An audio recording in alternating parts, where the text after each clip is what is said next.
Bon, alors du coup, petite présentation rapide du rack de chez Decat pour Charlot. Euh, donc tu vois au moins le gabarit du truc à peu près. Premier truc qui t'inquiétait au niveau de la barre. Moi j'ai une barre de 2 mètres. Par contre, c'est pas la barre de chez Decathlon, c'est la barre Intersport.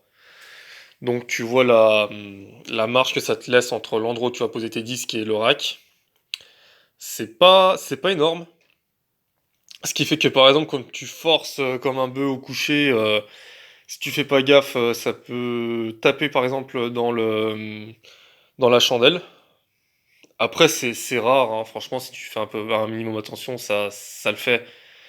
Mais il faut quand même y faire gaffe. Après j'ai pas une marge énorme, mais vu que c'est la barre d'Inter, je ne sais pas du tout ce que ça donnerait avec la barre de D4.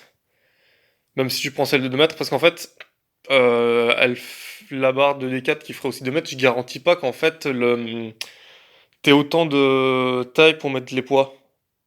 Ce qui veut dire que la surface sur laquelle tu pourrais poser tes mains, elle pourrait être potentiellement plus large, quitte à avoir moins de place pour mettre les disques.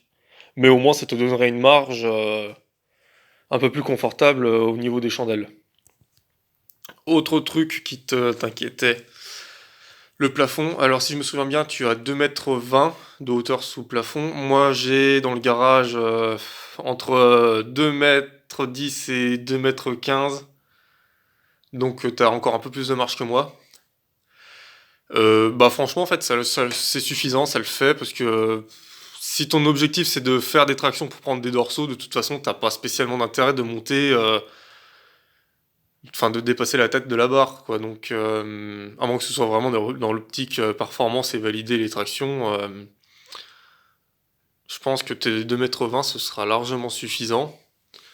Donc ça te fait à peu près ça comme... Je sais pas si tu vois correctement, ça te fait ça comme marge. C'est pas énorme, mais c'est suffisant. Sinon, tu parlais de trouer le rack pour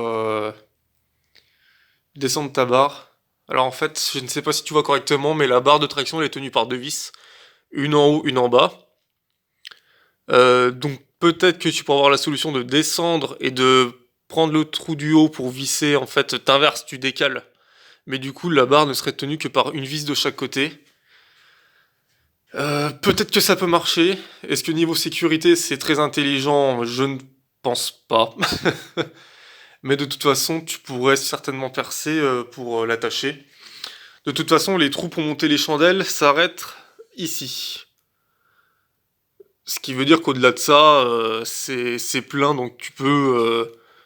tu vois, le dernier trou, il est là, donc tu peux trouer ici sans problème, ça va pas gêner pour les chandelles ni rien.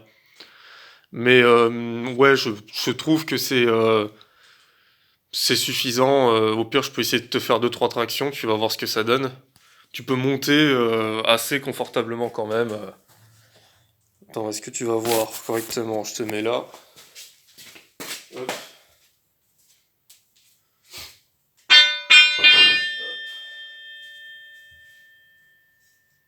Enfin, moi, je trouve que c'est encore assez confortable comme distance pour monter.